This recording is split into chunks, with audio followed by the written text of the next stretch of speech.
இப்படி தலைவணங்கி ஆண்டவரை நோக்கி கெஞ்சுவோமாக.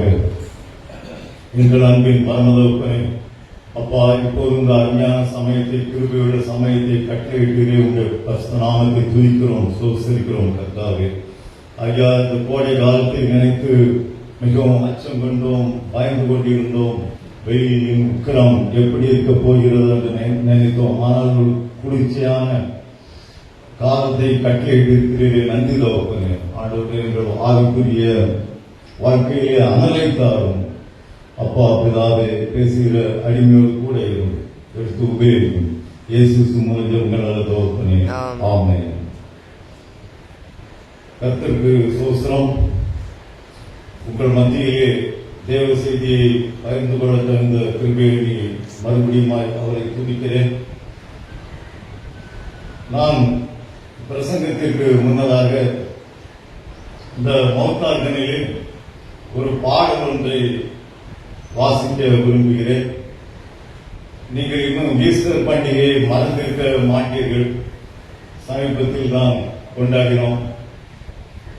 ஈஸ்டர் சமயத்தில் பாடக்கூடிய, கிட்டத்தட்ட இதுவும் ஈஸ்டர் காலம் என்று சொல்லலாம். ஈஸ்டர் சமயத்தில் பாடக்கூடிய யூத ராஜசிங்கம் உயிர் தெழுந்தார் என்ற பாடலை வாசிக்கிறேன். Hope you enjoy.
எடுத்தவர்கள் வாசியுங்கள்.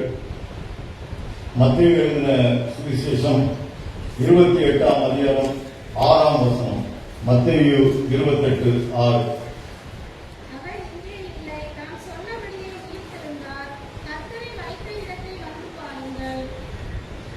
அவர் இங்கே இல்லை, தாம் சொன்னபடியே உயிர்த்தெழுந்தார். இயேசு கிறிஸ்து மரித்து அடக்கம் பண்ணப்பட்டு 3ஆம் நாள் மகிமையோடு உயிர்த்தெழுந்தார். அவரை நேசித்த சில ஸ்திரீகள் அதிகாலமே எழுந்து கந்தவர்க்கம் இடும்படியாக கல்லறை அண்டே சென்றார்கள். அங்கே அவர்கள் பார்த்த காட்சி அவர்களை அதிர்வடைய செய்தது. கல்லறையை மூடியிருந்த கல்லானது புரட்டி போடப்பட்டிருந்தது. அதன் மேல் ஒரு தேவதூதன் அமர்ந்திருந்தான். அந்த காட்சி கூட அவர்களை புறமை அடைய செய்தது. தேவதூதன் அந்த ஸ்திரீகளை பார்த்து, அவர் இங்கே இல்லை, உயிர்த்தெழுந்தார் என்றான். உயிர்த்தெழுந்த இயேசுவும் கூட அவர்களுக்கு தரிசனமானார். இரட்சகர் உயிர்த்தெழுந்த மகிமையான விசேஷத்தை நாம் இடையிலே கொண்டாடினோம். கொஞ்ச நாட்களுக்கு முன்னதாக அருமையாக கொண்டாடினோம் ஈஸ்டர் பண்டிகையாக. அந்த சந்தோஷமானது மெய்யான சந்தோஷமாக இருக்க, ஏன் நிரந்தரமான ஆவிக்குரிய மெய்யான சந்தோஷமாக இருக்க தேவன் நமக்கு கிருபை அருள வேண்டும். புது ஜீவியம், புது ஊழியம். முதலாவது புது ஜீவியம், இரண்டாவது புது ஊழியம். இரண்டு காரியங்களை பற்றி நாம் சிந்திக்க இருக்கிறோம். புது ஜீவியம் 1 பேதுரு 2:24 வாசியுங்கள். 1 பேதுரு 2:24. 1 பேதுரு 2:24.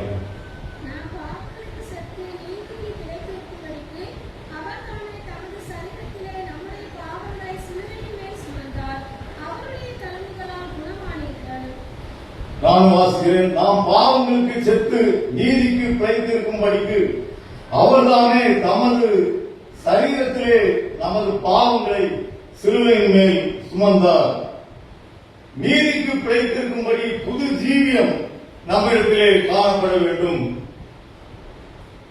உண்மையோடு நாம் ஆண்டவருக்கு உகந்த பிள்ளைகளாக வாழ வேண்டும். துர்க்குணம் பொல்லாப்பு என்ற புளித்த மாவை புறம்பே தள்ள வேண்டும். கர்த்தருக்கும் நமக்கும் இடையிலே தடைக்கல்லானது இருக்கக்கூடாது. நான் சில தடவைகள் உங்களிடம் சொல்லியிருக்கிறேன். ஆண்டவரும் நாம எப்படி இருக்கணும்? இப்படி இருக்கணும். இப்படி இருக்கக்கூடாது, இப்படி இருக்கணும். நான் அந்த பிரசங்கத்துக்கு வரணும்னா கூட நான் கர்த்தரும் இப்படி இருக்கிறேனா என்று உறுதி செய்து கொண்டு வந்தேன். அதனால்தான் உற்சாகமாக பேச முடிகிறது. நமக்கும் ஆண்டவருக்கும் இடையே தடைகள், அதாவது பாவங்கள் காணப்படக்கூடாது. பாருங்கள், மத்தேயு 9ஆம் அதிகாரத்திலே திமிர்வாதக்காரனை பற்றி படிக்கிறோம். அவனால் நடக்க முடியாது, அந்தோ பரிதாபம். அவனை கூரையை பிரித்து அப்படியே கட்டிலோடு இறக்கினார்கள். ஏனென்றால் கூட்டம் அதிகமாயிருந்தது இயேசுவை சுற்றி. இயேசு இருந்த வீட்டிற்குள் மேற்கூரையை பிரித்து அப்படியே இறக்கினார்கள். ஆனால் இயேசு என்ன சொன்னார்? அவன் பாவங்களை சுட்டி காட்டினார். உன் பாவங்கள் உனக்கு மன்னிக்கப்பட்டது என்றார். முதலில் உன் பாவங்கள் உனக்கு மன்னிக்கப்பட்டது, அப்புறம்தான் எழுந்து நட என்று கூறுகிறார். முதலாவது நம்முடைய பாவத்தை சுட்டி காட்டுகிறார் நம் அருமை தேவன். நைசிபோரஸ் என்ற ஒரு ராஜா இருந்தான். என்ன பேரு? இருந்தீங்களா? நைசிபோரஸ். என்ன கொஞ்சம் கஷ்டமான பேர் தான். அவன் பெரிய கோட்டை ஒன்றை கட்டினான். அப்பொழுது ஒரு கனவு ஒன்றை கண்டான். அங்கே ஒரு தேவதூதன் தோன்றினான் கனவில். அவன் கூறினான், நைசிபோரஸ் ராஜாவே, நீ கோட்டை கட்டுவதெல்லாம் சரி, அது நல்ல ஒரு காரியம், பாதுகாப்பு ஒன்று அது நிமித்தம். ஆனால் பாவம் அதற்குள்ளே காணப்பட்டால் அது எல்லாவற்றையும் அழித்துவிடும். பாருங்க அருமையானவர்களே, இன்னைக்கு நானும் நல்லா இருக்கேன், நீங்களும் நல்லா இருக்கீங்க. எல்லா காரியங்களுமே வாழ்க்கை முதல்ல போயிட்டு இருக்கு. அப்படி ஒரு பெரிய பிரச்சனைகள் நம்ம வீட்டுல இல்ல நினைக்கிறேன். எங்க வீட்லயும் இல்லை, உங்க வீட்லயும் இல்லை. ஆனா பாவம் செய்தோமானால் அது அத்தனையும் என்ன செய்யும்? அழித்து போடும். இப்போ கர்த்தர் ஓரளவு பெரிய அளவுல நம்மளை ஓஹோன்னு ஆசீர்வதிக்காட்டாலும் அதுக்கு சாப்பாடு காரியங்கள் எல்லாம் நல்லா போயிட்டு இருக்கு. குடும்பி மற்றும் சமுதாயத்திலே மதிப்பு எல்லாமே நல்லபடியாக ஒரு கௌரவமாக கர்த்தர் என்னையும் உங்களையும் அருமையாக சீரும் சிறப்புமாக நடத்தி வருகிறார். ஆனால் பாவம் செய்தோமானால் அது எல்லாவற்றையும் என்ன செய்யும்? அழித்து போட்டுவிடும். ஆண்டவரோடு இணைந்து எப்பொழுதும் காணப்படுங்கள். பாருங்கள், நான் சொல்வதற்கு சரியான உதாரணம் கூட இருக்கிறது. 2 ராஜாக்கள் 17:25. யார் வாசிக்க வேண்டாம், நானே அந்த சம்பவத்தை சொல்கிறேன். 2 ராஜாக்கள் 17:25. சமாரியாவிலே யூதர்கள் காணப்பட்டார்கள். அவர்கள் என்ன செய்தார்கள்? கர்த்தருக்கு விரோதமாக பாவம் செய்தார்கள். கர்த்தர் என்ன சிங்கங்களை அனுப்பினார். அவைகள் வந்து ஏராளமானவரை கடித்து குதறி போட்டது. அவங்க ஒழுங்காவே இருந்திருக்கலாம் பாவம் செய்யாம. கர்த்தர் அவர்கள் மத்தியே சிங்கங்களை அனுப்பினார். அவைகள் வந்து கடித்து குதறி போட்டது. அப்பொழுது ஓடி வருகிறார்கள் ஆண்டவரிடம். வேதத்திலே மிக முக்கியமான ஒரு முக்கியமான வசனங்களில் ஒன்றை வாசிக்க விரும்புகிறேன். 1 நாளாகமம் 28:9. யாராவது எடுத்தவர்கள் சத்தமாக வாசியுங்கள். நான் பிற்பாடு வாசிக்கிறேன். 1 நாளாகமம் 28:9.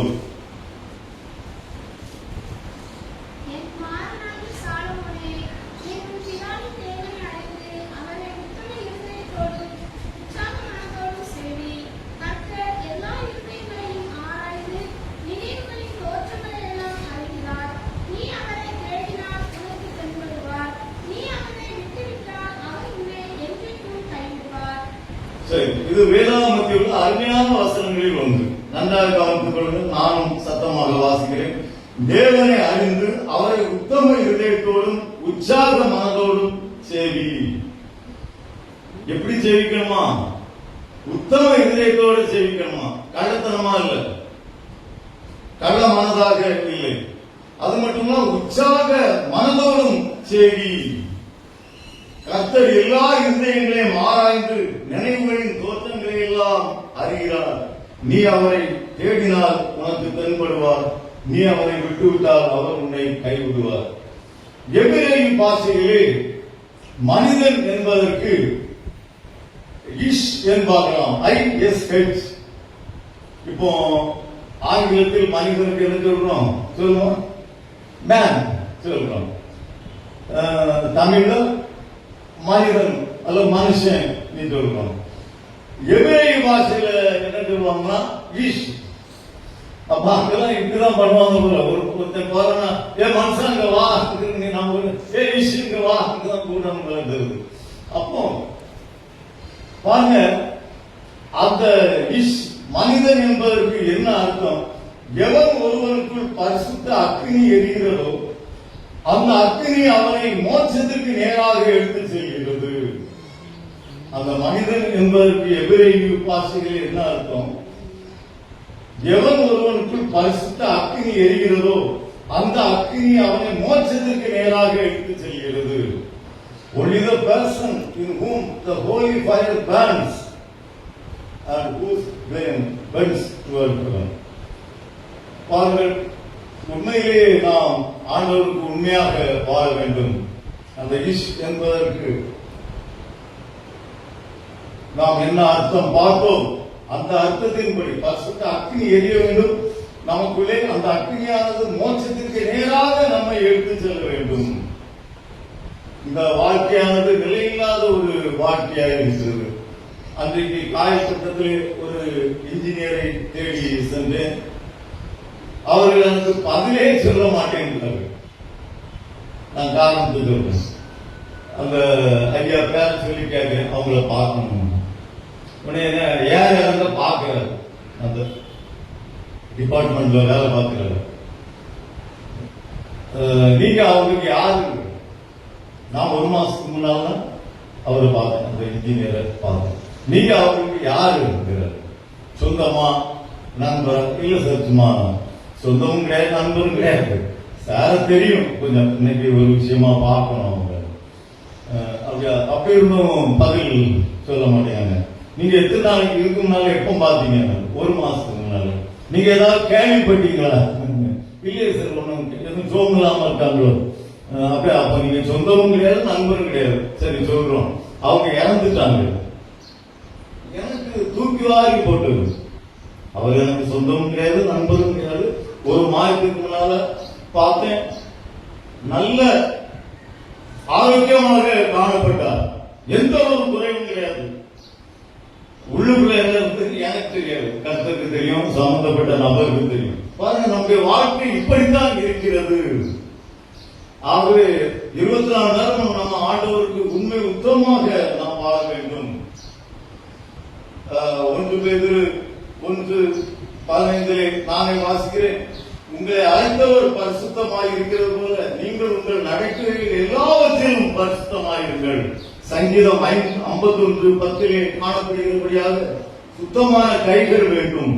ஏசாயா 6:6 அதிகாரத்தில் காணப்படுகிறபடியாக சுத்தமான உதடுகள் வேண்டும். சங்கீதம் 119:9 பார்க்கிறபடியாக சுத்தமான வழிகள் வேண்டும். அப்பொழுது நம்மை ஆசீர்வதிப்பார், பாராட்டாமல் தலையாக்குவார், உயர்த்திக் கொண்டே இருப்பார், நம் குடும்பத்தையும் ஆசீர்வதிப்பார். இரண்டாவது, புது ஊழியம். முதலாவது புது ஜீவியத்தை பற்றி பார்த்தோம். புது ஊழியம்.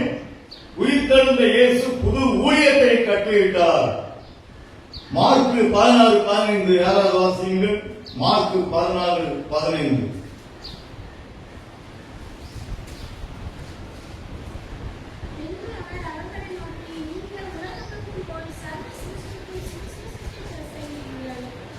நீங்கள் உலகமும் போய் சர்வ சிருஷ்டிக்கும் சுவிசேஷத்தை பிரசங்கியுங்கள். இரண்டாவது வசனத்தை நானே வாசிக்கிறேன். லூக்கா 24:47. அன்றியும் மனம் திரும்புவதும் பாவ மன்னிப்பும் எருசலேம் தொடங்கி சகல தேசத்தாருக்கும் அவருடைய நாமத்தினாலே பிரசங்கிக்கப்படவும் கடவுது. மறுபடியும் வாசிக்கிறேன். அன்றியும் மனம் திரும்புவதும் பாவ மன்னிப்பும் எருசலேம் தொடங்கி சகல தேசத்தாருக்கும் அவருடைய நாமத்தினாலே பிரசங்கிக்கப்படவும் கடவுது. இந்த பிரசங்கிக்கப்படவும் கடவுது என்பதற்கு ஆங்கில வேதாந்தத்திலே மஸ்ட் பி பிரிச்சு. ஒருத்தரை பார்த்து யூ மஸ்ட் டூ இட் சொன்னீங்க, அவன் செய்துதான் ஆகணும். மஸ்ட்ங்கிறது அவ்வளவு முக்கியமான ஒரு கட்டளை. மஸ்ட் பி பிரீச் என்று சொல்லப்பட்டிருக்கிறது. பிரசங்கிக்கப்படவும் கடவுது. வேற வழியே கிடையாது. சாக்கு போக்கு சொல்லி தப்பிக்க முடியாது. தண்டனை தான் கிடைக்கும். 2 ராஜாக்கள் 7ஆம் அதிகாரத்தில் ஒரு அருமையான சம்பவத்தை நாம் பார்க்கிறோம். சிரியாவின் ராஜாவாகிய பெனதாத் தன் ராணுவத்தை எல்லாம் கூட்டி சமாரியாவுக்கு எதிராக வந்து அதை முற்றுகையிட்டார். உள்ள ஒரு ஜாமான் போக முடியாது, வெளியே ஒரு ஜாமான் வர முடியாது. உள்ள வியாபாரிகளும் போக முடியாது, யாரும் போக முடியாது. உள்ள மக்களும் வெளியே வர முடியாது. முற்றுகையிட்டான். சுத்தி சூழ்ந்தாச்சு. சமாரியாவிலே கொடிய பஞ்சம் உண்டாயிற்று. அங்கே உணவு கிடைக்கவில்லை. உடனே 4 குஷ்டரோகிகள் என்ன செய்தார்கள் என்றால், அந்த குஷ்டரோகிகள் நாம் இங்க கிடந்து உணவு இல்லாமல் சாவதை விட எப்படியாவது தப்பி எதிரியின் பாளையத்துக்கே போயிடுவோம், வெளியே போயிடுவோம், எதிரியின் பாளையத்துக்கு போயிடுவோம், எதிரிகள் உள்ள இடத்திற்கு செல்வோம், கடந்து செல்வோம், அங்கேயாவது நமக்கு உயிர் பிழைக்க ஏதாவது கிடைக்குதா என்று பார்ப்போம். உடனே எதிரிகளின் பாளையத்திற்கு வந்தார்கள். அங்கே அவர்கள் ஆச்சரியப்படத்தக்க ஒரு காரியத்தை கண்டார்கள். அங்கே என்ன நடந்தது என்றால், அங்கே யாருமே இல்லை, எதிரிகள் யாருமே இல்லை. என்னாச்சு? கர்த்தர் நம் ஜீவனுள்ள தேவன் சீரியரின் ராணுவத்திற்கு ரதங்களின் இறைச்சலையும் மகா ராணுவத்தின் இறைச்சலையும் கேட்க பண்ணினதாலே இருட்டோடே எழுந்து ஓடி போனார்கள். எவ்வளவு அருமையான கர்த்தர் பாருங்க. இவங்க எல்லாம் உள்ள பயந்து கிடக்காங்க. சாப்பிடுறதுக்கு சாப்பாடு கிடையாது, செத்து போயிருவோமோ நினைக்காங்க. ஆனா 4 குஷ்டரோகிகள் வெளியே வருகிறார்கள். அங்கே சென்று பிழைத்துக் கொள்ளலாம் என நினைக்கிறார்கள். அங்கே எதிரியாவது உணவு தண்ணீர் தருவானா என்று வருகிறார்கள். அங்கே ஒருவரையும் காணும். கர்த்தர் ஜீவனுள்ள தேவன் இவர்களுக்கு சிலாக்கியமாக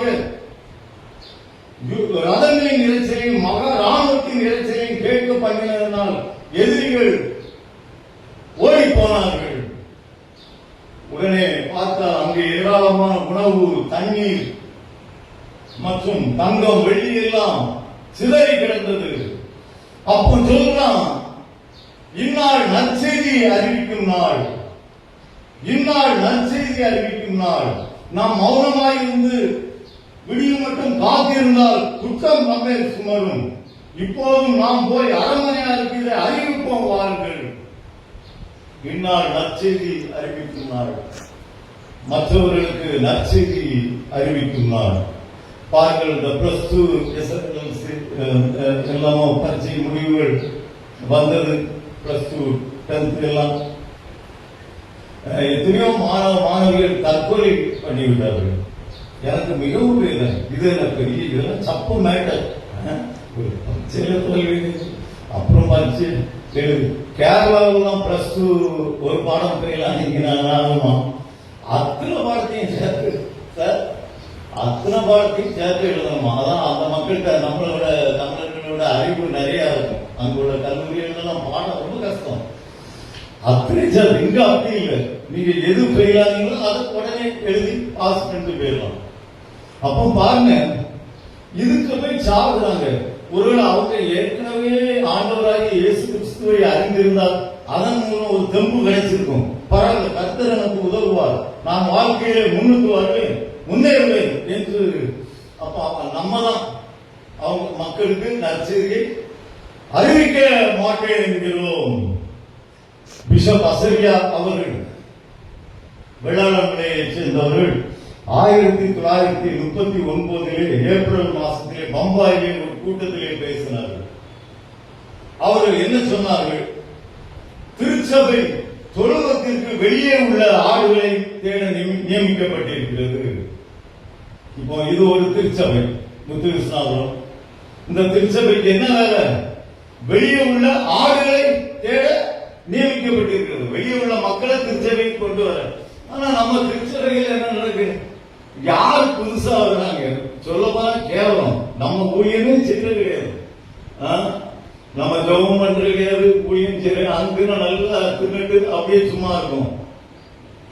இப்போ நான் இருக்கிறேன், என் பிள்ளைகள் கிறிஸ்டியன்ஸ் சபைக்கு வராங்க, என் பேர பிள்ளைகள் வராங்க. இப்ப இதான் நடந்துட்டு இருக்கு. புதுசா யாராவது எங்க திருச்செந்தூர் கோயிலையும் புதுமுகங்கள் யாரையுமே நான் பார்க்குவேன். அப்பப்போ போவேன்.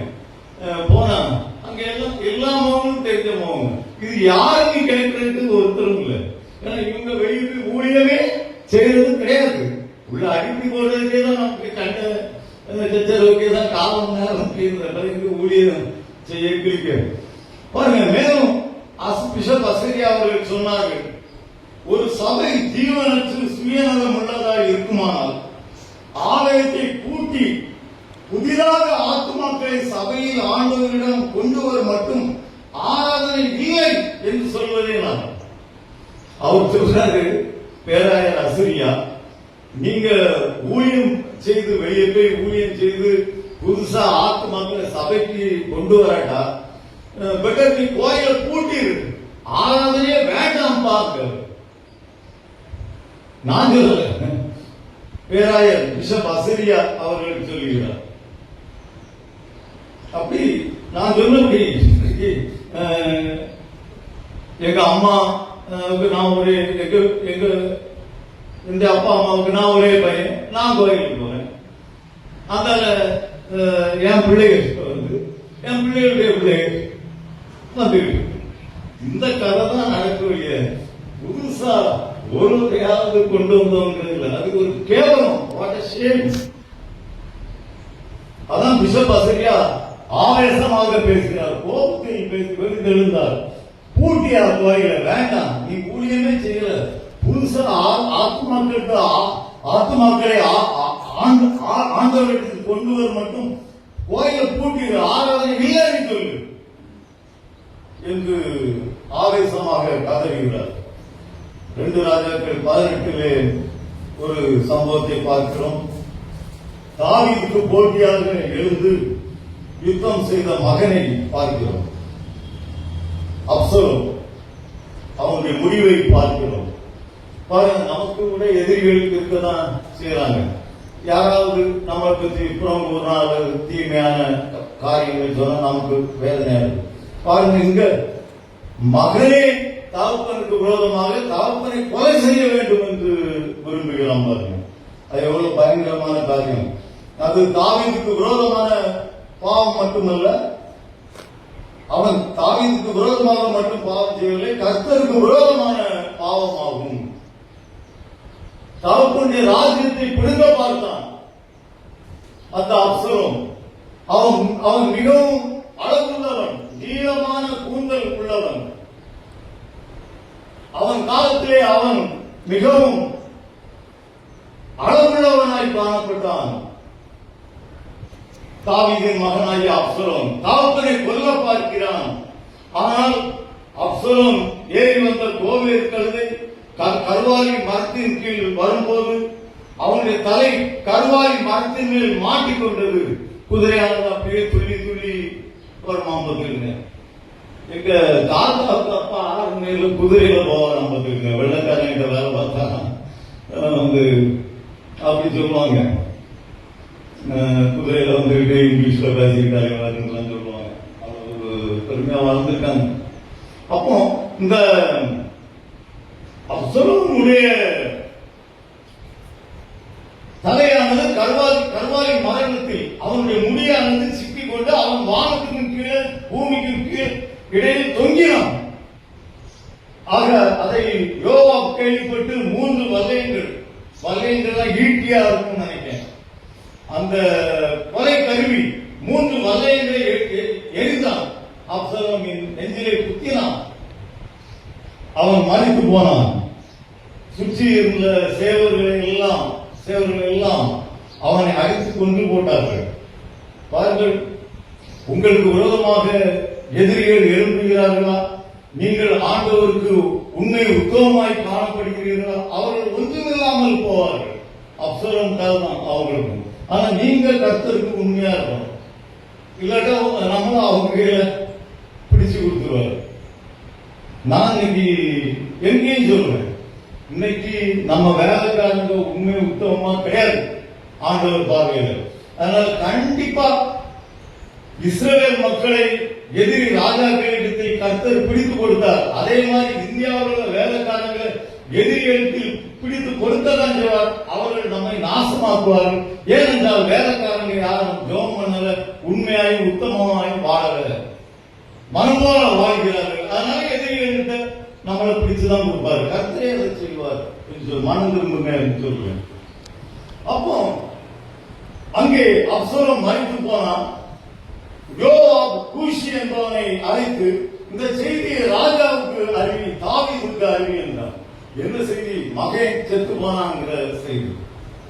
உடனே அவன் ஓடி போனான். அதை பார்த்த அகிமாஸ் என்பவன், நானும் இந்த செய்தியை ராஜாவுக்கு அறிவிக்க ஓடி போகிறேன். இவன் யோவாப் தலையில அடிக்கிறான். எப்பா நீங்க என்ன பண்றீங்க? என் மகனை சொல்வதற்கு நல்ல செய்தி இல்லாதற்கு நீ ஓட வேண்டியது என்ன? சொல்வதற்கு நல்ல செய்தி இல்லாதற்கு, சொல்வதற்கு நல்ல செய்தி இல்லை, நீ ஏன் ஓட வேண்டும்? திருச்சபை மக்களே, சொல்வதற்கு நல்ல செய்தி இருக்கும்போது நீங்கள் சினிமா பார்த்து சிலாகித்துக் கொண்டிருக்கிறது. திருச்சபை மக்களே, சொல்வதற்கு நல்ல செய்தி இருக்கிறது, ஆனால் நீங்கள் சீரியல் பார்த்து அதே சிந்தனையில் அலைவது என்ன? திருச்சபை மக்களே, சொல்வதற்கு நல்ல செய்தி இருக்கிறது, ஆனால் நீங்கள் ஓடாமல் ஏராளமான மக்கள் குடித்து கொண்டு அலைவதென்ன? இன்றைக்கு திருச்சபையானது உலகம் முழுவதும் வியாபித்திருக்கிறது. திருச்சபை மக்களே, சொல்வதற்கு நல்ல செய்தி இருக்கும் பொழுது நீ விபச்சார பாவத்திலே மூழ்கி கிடப்பதென்ன? நாம் நற்செய்தியை அறிவிக்க வேண்டியவர்கள். புது ஜீவியம், புது ஊழியம், இரண்டு காரியங்கள் கர்த்தர் நம் முன்னே வைக்கிறார். தீன தயாளன் திறமுடன் ஜீவனோடு எழுந்தார். உயிர் பிறந்த இயேசுவை உறுதியாகவே உயிர் பெற நம்பும். அல்லேலூயா.